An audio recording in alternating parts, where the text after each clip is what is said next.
여호와의 사자가 광야의 샘물 곁 곧 술길 샘 곁에서 그를 만나 이르되 사레의 여종 하가라, 내가 어디서 왔으며 어디로 가느냐? 나는 내 여주인 사리를 피하여 도망하나이다. 내 여주인에게로 돌아가서 그 수하에 복종하라. 내가 내 씨를 크게 번성하여 그 수가 많아 셀 수 없게 하리라. 내가 임신하였은즉 아들을 낳으리니 그 이름을 이스마엘이라 하라. 이는 여호와께서 내 고통을 들으셨음이니라. 그가 사람 중에 들나귀같이 되리니 그의 손이 모든 사람을 치겠고 모든 사람의 손이 그를 칠지며 그가 모든 형제와 대항해서 살리라. 하갈이 자기에게 이르신 여호와의 이름을 나를 살피시는 하나님이라 하였으니 이는 내가 어떻게 여기서 나를 살피시는 하나님을 배웠는고? Every day is Sunday. 우리의 매일을 썬데이로 세팅하라. 할렐루야. 포도의 모든 성도님들의 삶 가운데 오늘의 말씀 가운데 하나님께서 말씀하시는 뜻과 비전이 선포되기를 축복합니다. 미국의 작가 허먼 멜빌의 장편 소설인 모비 딕은 18, 19세기의 사회상을 바탕으로 서양 문명과 기독교적 문화를 녹여낸 대서사시로 평가받습니다. 거대한 향유교레인 모비 딕과 아합 선장의 싸움이라는 큰 틀 안에서 이야기와 철학적 질문이나 고래에 대한 정보가 번갈아서 기록되는 형식을 띠고 있는데요. 미국뿐만 아니라 세계 문학계에서 굉장히 높은 평가를 받는 이 소설의 첫 문장은 나를 이스마엘이라고 부르라 입니다. 이 문구는 극중의 화자인 이스마엘의 유일한 자기소개이자 모든 사건을 객관적이고도 동등하게 관찰하고 또 당시 주류 기독교 사회에서 벗어난 중간자적인 입장에서 소설의 사건을 적어 내려간다 라는 암시가 담겨 있는데요. 오늘의 창세기 본문으로부터 유래한 이스마엘이라는 이름이 어떤 이미지를 품고 있는지 파악할 수 있는 소설 속 중요한 표현이라고도 할 수 있습니다. 문명과 야만, 물질주의와 노예제, 신분제와 기독교 문명 등 수많은 사회적 현실 속에서 어디에도 속하지 못한 화자의 자기 성찰과 상황 인식을 나타낸 것이죠. 마치 오늘 말씀 속에서 어디에도 속하지 못한 채 광야에서 정처 없이 방황해야만 했던 나그네인 하갈과 그 아들 이스마엘과 같은 모습을 반영하고 있습니다. 오늘 본문 속 하갈은 아브람의 아내 사레를 대신해서 아이를 임신하게 됩니다. 하갈이 아브람과 동침하고 아이를 가졌다는 사실을 알게 되자 그의 여주인 사레를 멸시했다고 성경은 이야기하죠. 그러자 사레는 그 모욕을 아브람에게 돌렸고 아브람은 사레에게 당신의 여종이니 당신 눈에 좋을 대로 하라고 이야기합니다. 하갈의 모욕과 멸시는 사레의 학대로 되돌아왔고 하갈은 사레 앞에서 도망하여 광야로 행하죠. 오늘 본문은 그 광야에서 방황하던 하갈이 하나님의 사자를 만나 대화한 내용과 그 깨달음을 기록하고 있습니다. 어디에도 닿지 못한 닷과 같았던 하갈의 처지를 모두 아시고 그 고통을 들으신 하나님께서는 하갈이 꼭 들어야만 했던 하나님의 음성을 들려주십니다. 그 첫 번째 음성은 어디서 왔으며 어디로 가느냐입니다. 사레의 핍박을 떠나 도망한 하갈은 원래부터 나그네 신분이었습니다. 아브람도 가나안 땅에서 떠도는 나그네였지만 그 안에서 함께 거주했던 애굽의 종인 하갈은 나그네 중에서도 나그네였죠. 이 하갈이 이제는 어디에도 속하지 못한 채 광야로 도망을 나왔으니 얼마나 참담한 심정이었을까요? 그랬던 하갈에게 하나님께서는 하갈의 근본과 또 궁극적으로 나아가야 할 하나님의 큰 그림을 이 질문과 함께 선포해 주십니다. 지금 하갈의 상황은 표면적으로는 여주인 사라에게서 도망하여 나오는 길일 뿐이었지만 그보다 깊은 지점에서 하나님께서는 이 나그네가 하나님으로부터 나와 하나님을 향해 나아가는 순례의 여정 가운데 있음을 깨닫기 원하셨는지도 모릅니다. 시작과 끝이요 알파와 오메가이신 하나님께서 직접 하갈에게 나타나 네가 어디에서 와서 어디로 가야만 하는지 알려주고자 하셨던 것이죠.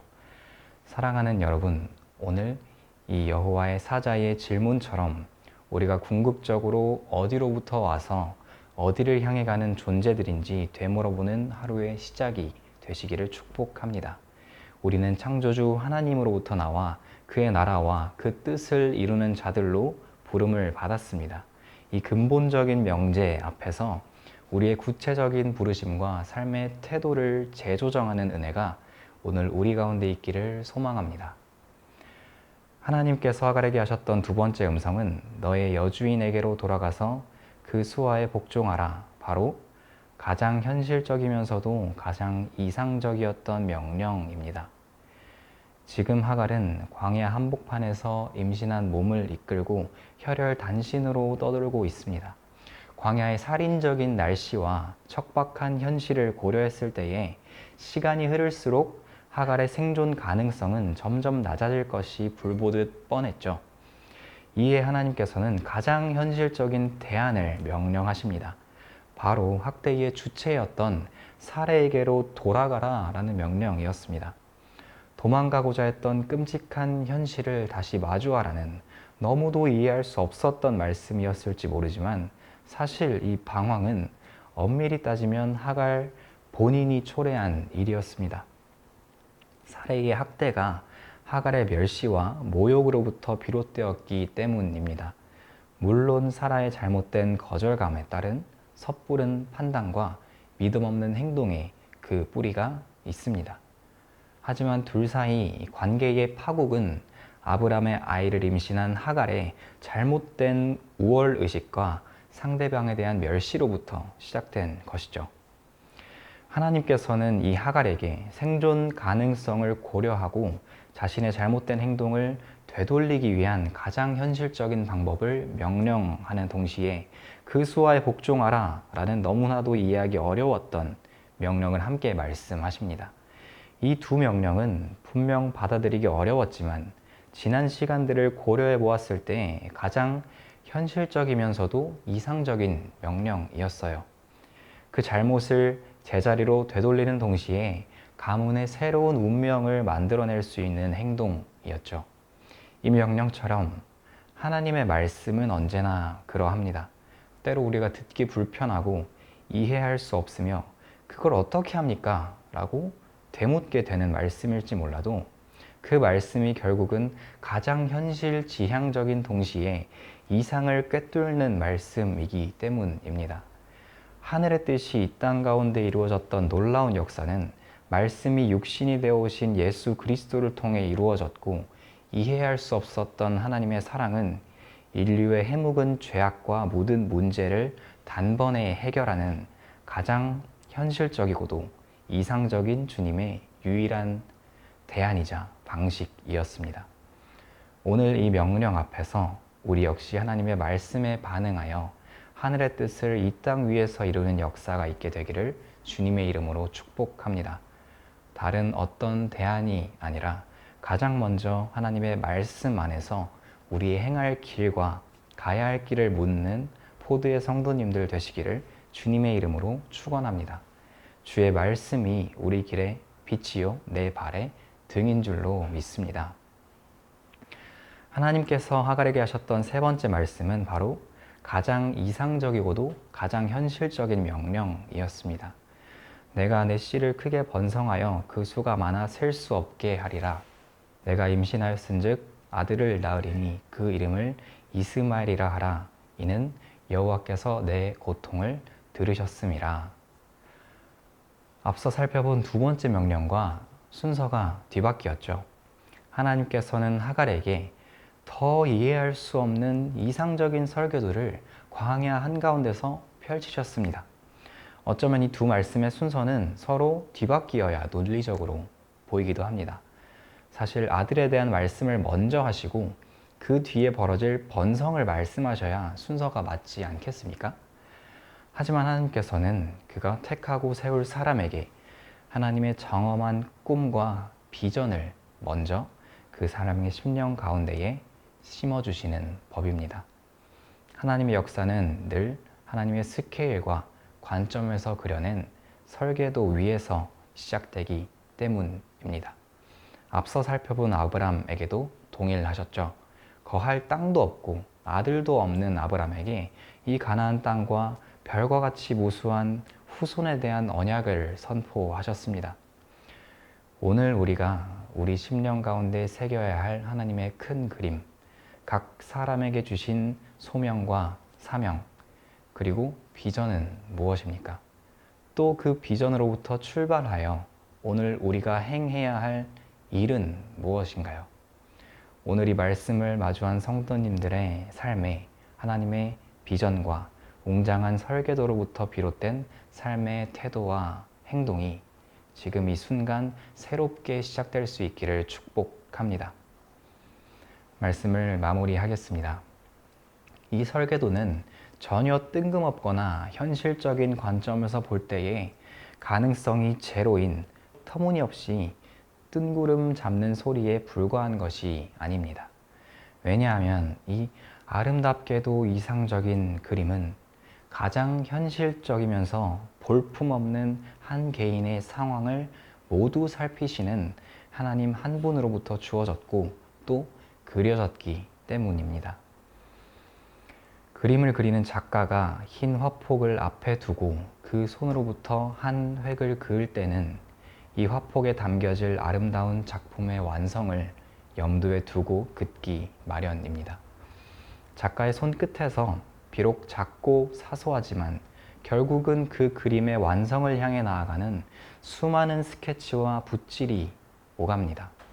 때로 이 손은 지우개를 들고서 지나온 자리의 한 획을 지우기도 하지만 이 작품의 최종적 완성을 고려했을 때에 모든 획과 지우개질, 여백과 붓질은 그 안에서 작품의 의도를 확실하게 드러내기 위한 작가의 결단이자 설계인 것입니다. 그리고 이 모든 계획은 흰 도화지와 같이 아직 텅 비어 있는 한 개인의 삶으로부터 시작됩니다. 우리는 어디에도 속하지 못한 채 나그네와 같이 떠돌아다녀야만 했던 하갈과 그 뱃속의 아들, 나그네 중에 나그네였고 의지할 곳 하나 없이 그 거처를 떠나 도망 나왔던 한 여인의 삶과 그 아들에게 예비되었던 삶의 설계도를 선포하셨던 하나님의 말씀을 나누었습니다. 하나님께서는 하갈의 비참한 현실과 그 슬픈 상황을 모두 알고 계셨어요.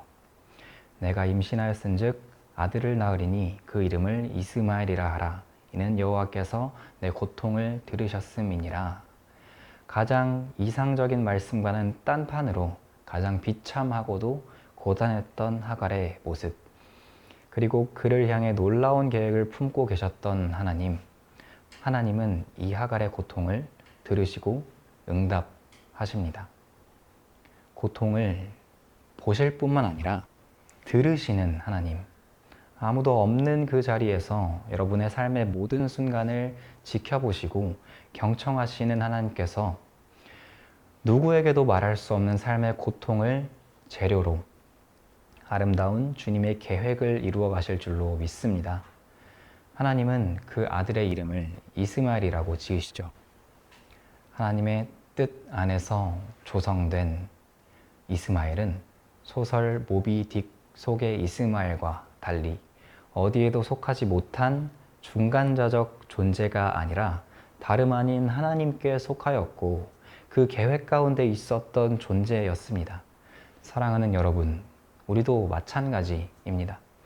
어디도 닿을 수 없다고 느껴지는 닷과 같은 삶, 방황과 고난으로 얼룩진 인생의 여정을 지나면서도 우리가 하나님의 비전을 꿈꾸고 그 말씀에 순종할 수 있는 유일한 이유는 하나님께서 우리의 고통을 들으시고 우리의 이름을 지으시는 분이시기 때문인 줄로 믿습니다.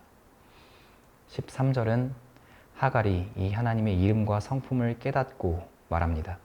내가 어떻게 여기서 나를 살피시는 하나님을 배웠는고, 어떻게 이 자리에서 이런 초라한 삶의 한 복판에서 하나님께서 나를 살피시고 그 하나님을 뵐 수 있었을까? 하갈은 놀라서 되묻습니다. 가장 이상적인 계획은 가장 어둡고 현실적인 삶의 순간에 선포되었습니다. 지금 여러분은 누구이고 오늘 여러분이 계신 삶의 자리는 어디입니까? 오늘 하갈과 이스마엘에게 벌어진 하나님과의 만남, 새로운 삶의 설계도와 비전이 주어지는 놀라운 역사가 우리의 삶 가운데 이루어지기를 주님의 이름으로 축원합니다.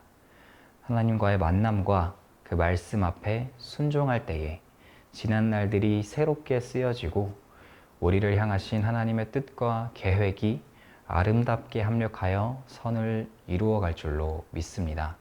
함께 기도하시겠습니다. 하나님 아버지, 오늘 하갈과 이스마엘의 삶을 통하여서 우리에게 말씀하여 주시니 감사합니다. 어디에도 닿지 못하였던 닷과 같은 삶을 뒤로하고 오직 하나님께 속한 또 하나님의 비전 아래에서 새롭게 시작되는 삶의 새 출발을 이 말씀과 함께 살아가기 원합니다. 주님, 우리에게 말씀하여 주시고 우리를 만나 주시고 고통 가운데 있는 우리의 삶의 모든 현실들을 꿰뚫고 주님의 놀라운 계획과 그 뜻을 선포하여 주시옵소서. 살아계신 예수 그리스도 이름으로 기도드렸습니다. 아멘.